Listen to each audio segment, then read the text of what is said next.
are safe to enter.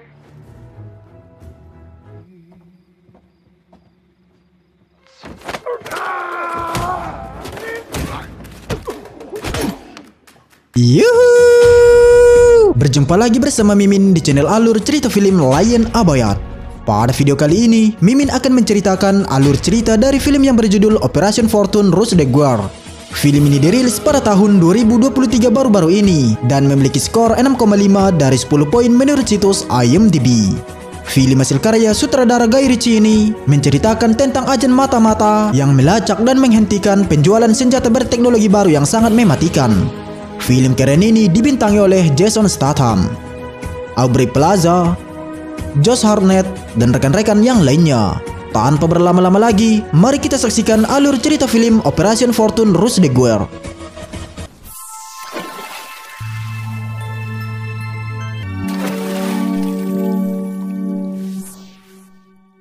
Di Ukraina, sekelompok mafia menyerang para ilmuwan dan mencuri sesuatu yang dikabarkan berbahaya. Sesuatu itu diberi nama The Handle.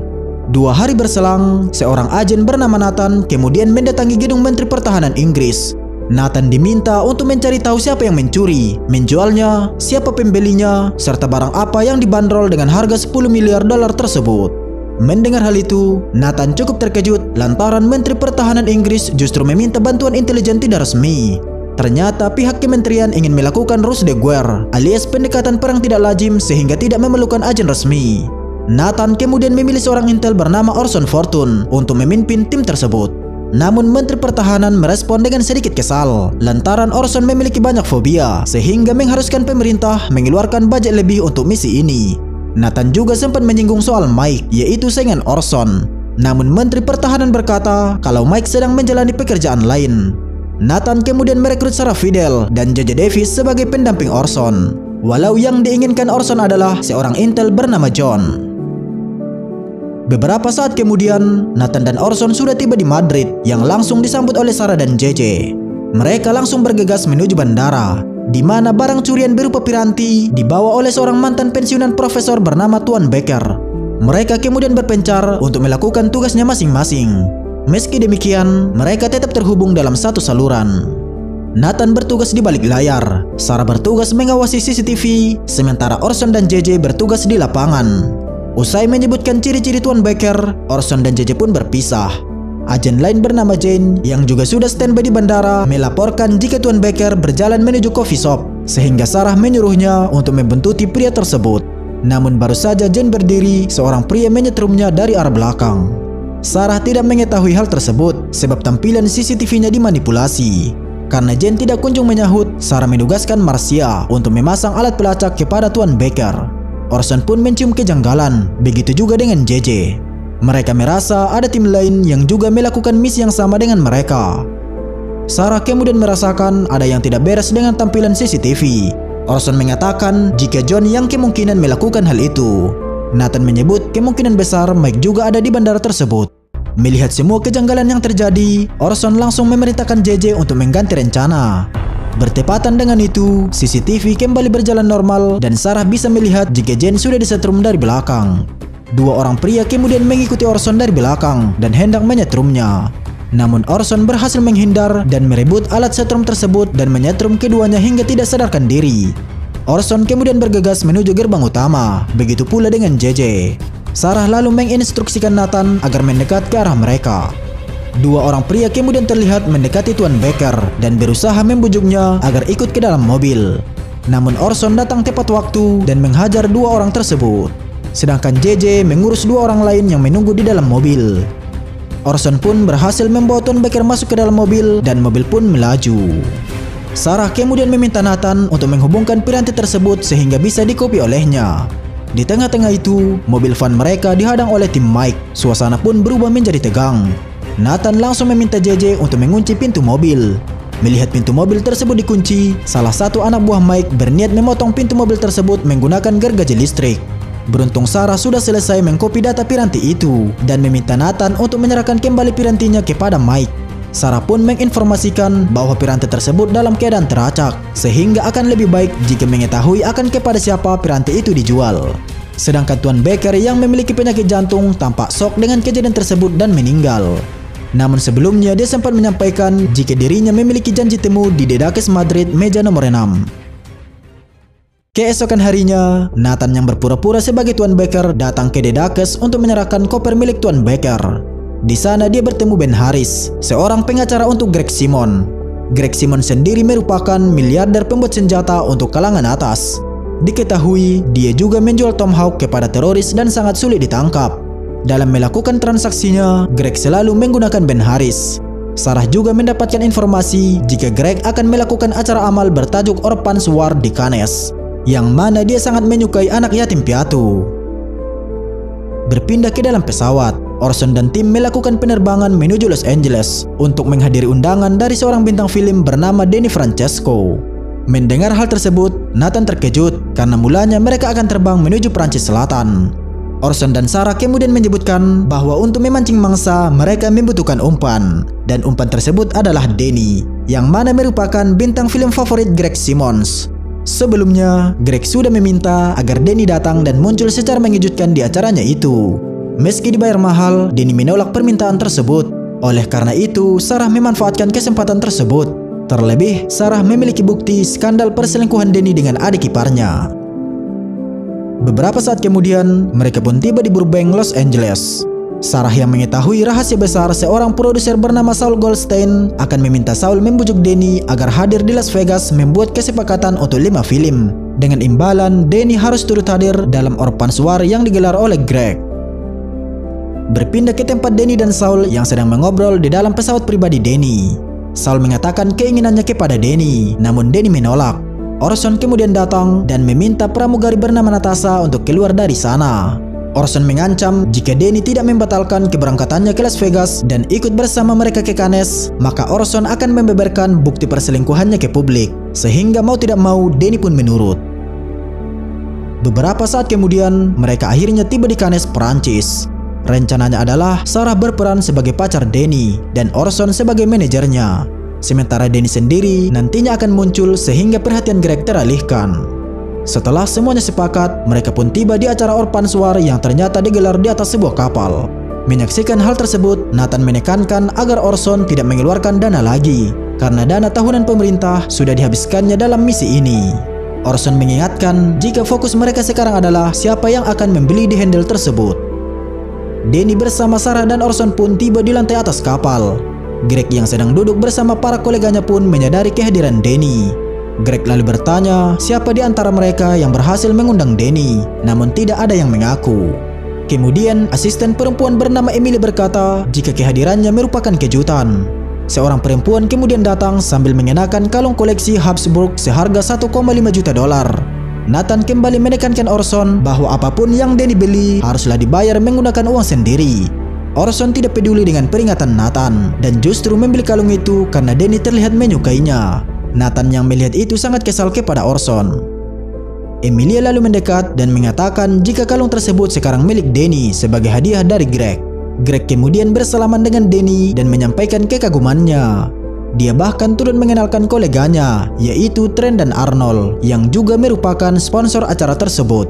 Danny pun mengenalkan Sarah dengan nama Michaela sebagai pacarnya. Lalu Orson yang menggunakan nama Charlie Rosewood sebagai manajer bisnisnya. Namun ketika Greg melihatnya, dia menyebut jika Charlie terlihat bukanlah seorang manajer bisnis. Danny meyakinkan jika manajernya tersebut telah menggandakan kekayaan Danny selama 3 tahun terakhir. Di tengah perbincangan itu, ponsel Greg tiba-tiba berbunyi.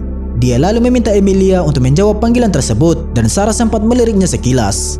Danny kembali membahas kalung pemberian Greg. Namun Greg menyebut jika kalung tersebut sebenarnya untuk pacar Danny. Greg kemudian mengajak mereka ke bar untuk menikmati koktail. Sementara di tempat lain, Nathan dan JJ mengawasi CCTV. Orson yang mengawasi sekitar pun menyadari jika pelayan di belakang Sarah adalah orang yang sama dengan orang yang ada di dalam mobil ketika di Bandara Madrid dulu. Hal tersebut menandakan jika Mike juga berada di sana. Nathan kemudian berkata kalau Mike adalah urusannya. Sementara Greg terlibat pembicaraan dengan Danny, Sarah mendekati kantor Greg tempat di mana Emily berada. JJ kemudian membantu Sarah menunjukkan lokasinya. Sarah yang melihat Emily hendak keluar langsung bersembunyi di ruangan lain. Ternyata Emilia hanya keluar sebentar dan kembali masuk ke dalam kantor Greg. sehingga Sarah harus berdiam diri di sana dan memasang penyadap untuk disambungkan ke perangkat JJ. Tidak disangka, seorang pria yang merupakan kolektor lukisan Greg masuk ke ruangan itu dan bertemu Sarah. Sarah kemudian mengenalkan diri sebagai pacar Danny dan mengaku menyukai seni. Mereka pun terlibat percakapan tentang lukisan dan seni. Tidak berselang lama, Mike menghubungi Nathan dan mengatakan jika anak buah Nathan kembali mengacaukan rencananya. Mike juga menyebut jika Nathan tidak punya peluang karena orang-orang Mike lebih banyak. Sedangkan di sisi lain, Orson terlihat mengikuti Vincent Young yang merupakan mantan pasukan khusus yang sekarang bekerja untuk Mike. Mike yang mendengar suara Orson dari saluran telepon memperingatkan Vincent untuk tidak tergiur dengan penawaran yang dilakukannya. Namun Orson meminta Vincent untuk memutuskan sambungan komunikasi sebagaimana yang juga dilakukannya. Vincent pun menurut. Orson kemudian menawarinya jam tangan beserta uang. Namun keduanya berujung pada perkelahian yang mengantarkan Vincent pada kekalahan.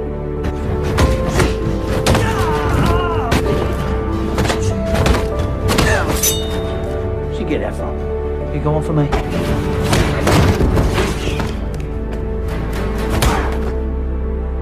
Kembali ke tempat Danny yang terlibat percakapan bisnis dengan Greg.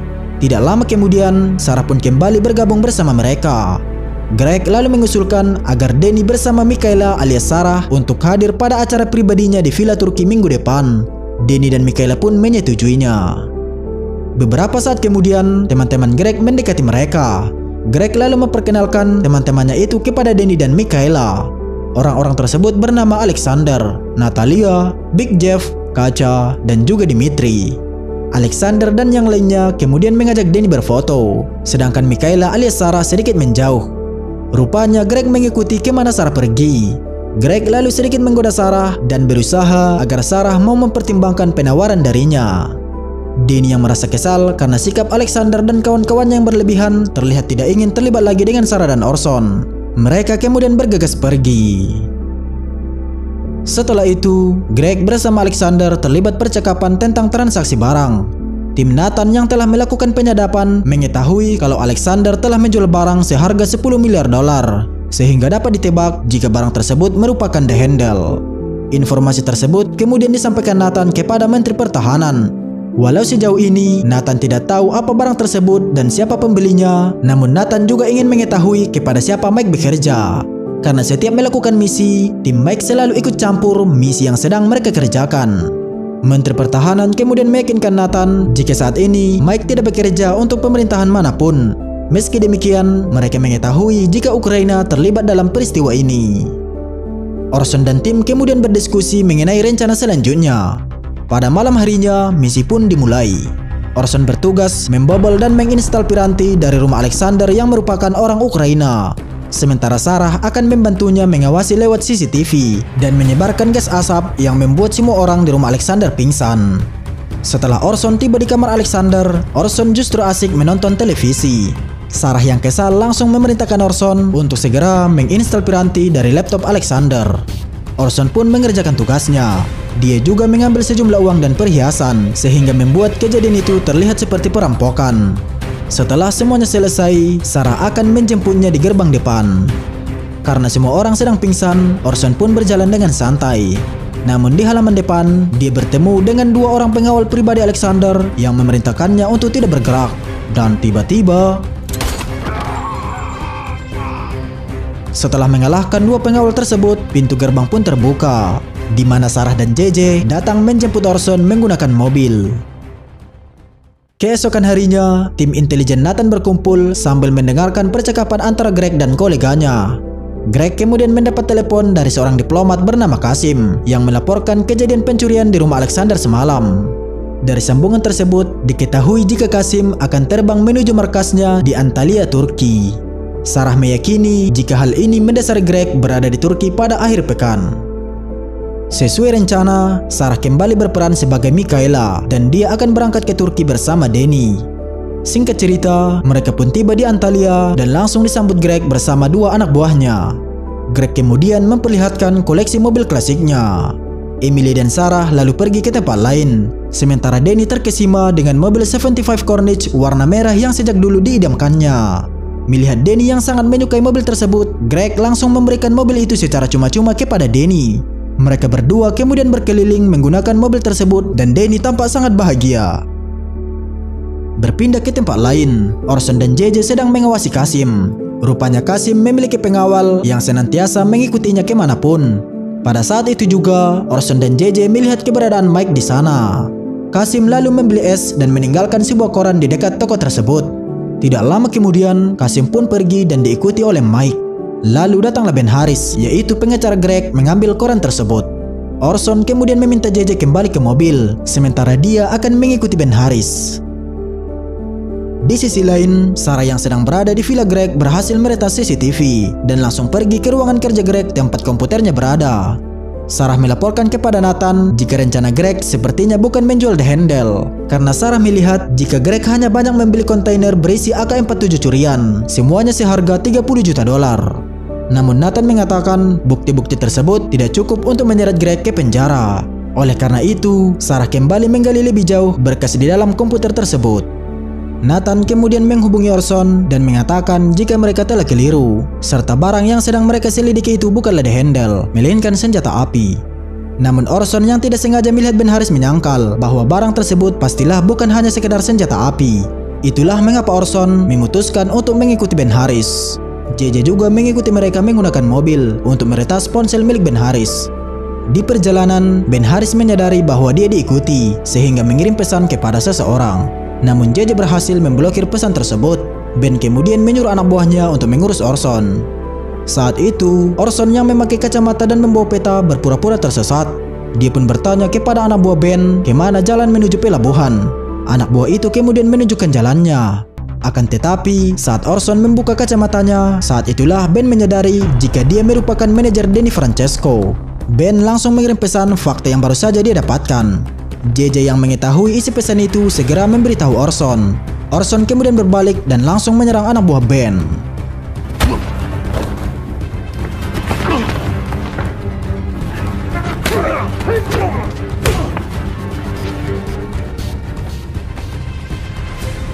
Ben yang melihat anak buahnya dihajar kemudian mengirim pesan untuk meminta backup dan melarikan diri.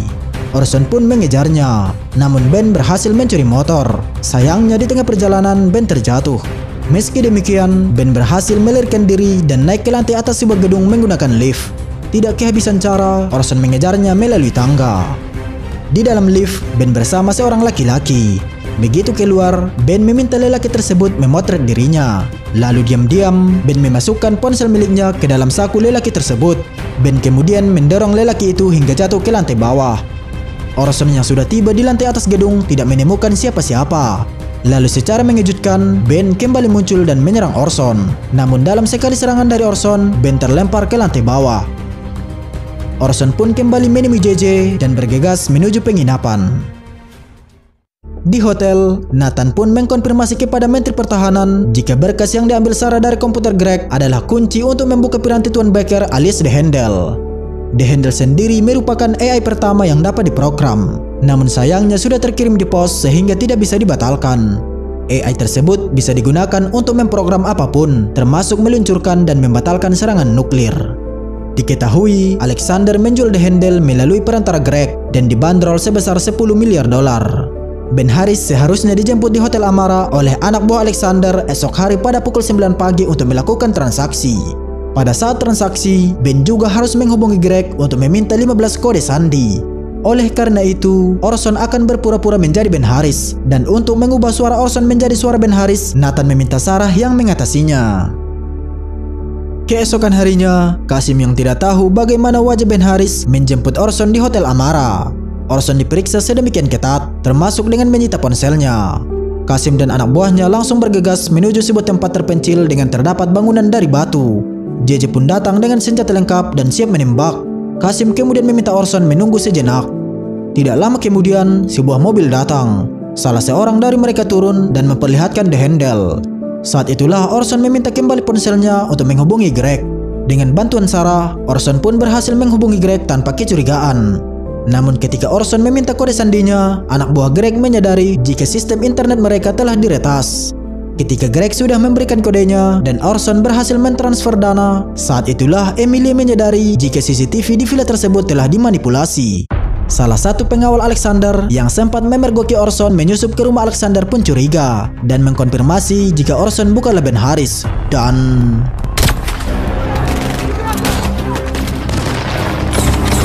helikopter pun datang. Lalu Orson segera memasuki mobil dan membawa The Handle. Sementara JJ membantu mengamankan situasi.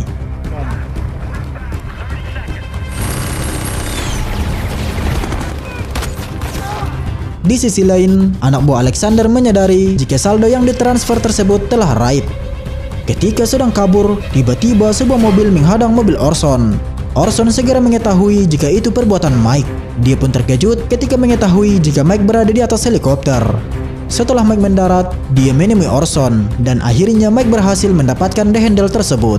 Namun Mike kemudian menyeleweng dan menembak seluruh orang Ukraina yang merupakan anak buah Alexander. Orson dan JJ kemudian naik helikopter yang tersisa. Di tempat lain, Sarah yang sudah selesai menjalankan misinya bergegas menuju garasi di mana Danny sedang menunggunya di dalam mobil merah. Akan tetapi di lorong, Greg mengejutkannya dan berusaha menggoda Sarah. Beruntung Sarah berhasil pergi dari tempat Greg dan segera menemui Danny. Saat mereka baru saja keluar dari villa, Emilia dan tim IT memberitahu jika sistem mereka telah diretas. Pelakunya tidak lain adalah Sarah. Alhasil, Greg pun meminta anak buahnya untuk mengejar Sarah dan Danny. Suasana berubah semakin tegang lantaran anak buah Greg menembaki mereka.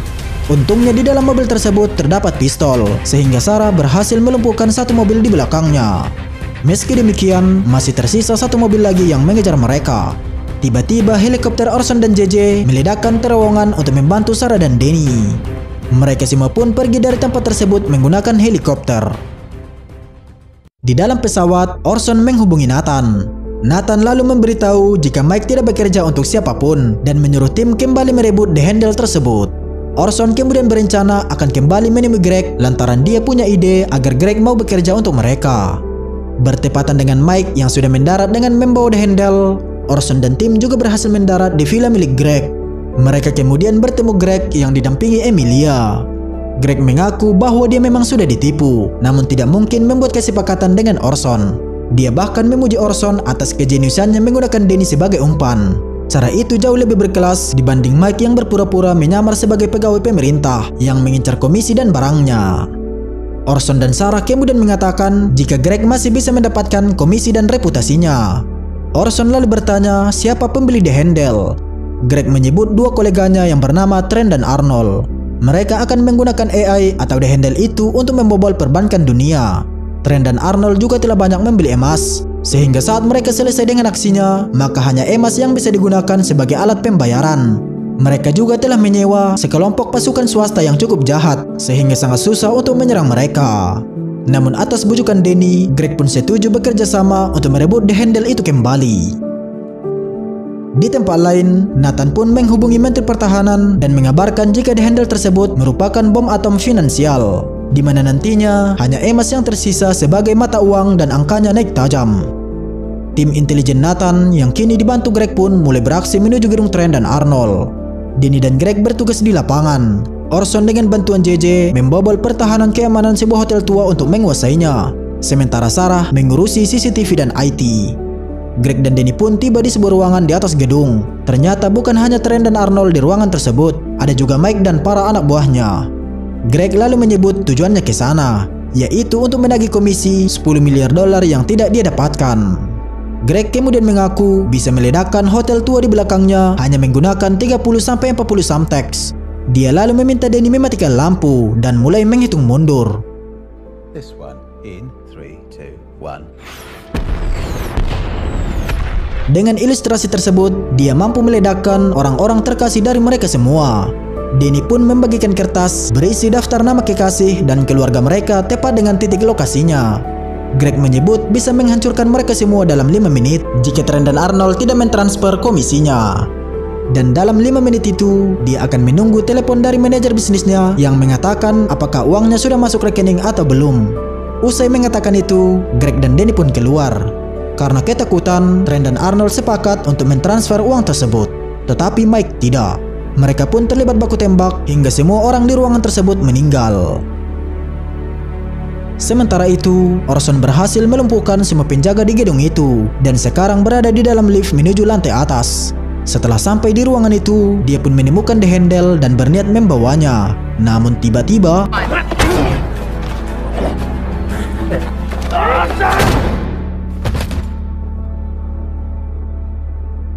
setelah berhasil membunuh Mike, Orson kemudian dijemput Sarah dan JJ. Keesokan harinya, Orson bersama Sarah dan JJ menyusul Nathan ke Doha, Qatar. Di sana, Orson memberikan koper tersebut. Sementara Nathan menyebut bahwa ada pekerjaan lain untuk mereka dengan bayaran yang lebih spektakuler. Tetapi Orson tidak mau dan lebih memilih pergi berlibur. Saat Nathan menagih perhiasan yang dicuri Orson di rumah Alexander sebelumnya, Orson berkata kalau dia sudah menginvestasikannya ke bisnis film.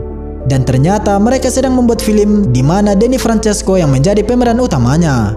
Danny berperan sebagai Greg dan melakukan adegan sama seperti saat terakhir di film ini, yaitu saat Greg mengancam Mike, Trent, dan Arnold dengan meledakkan bangunan tua di belakang gedung.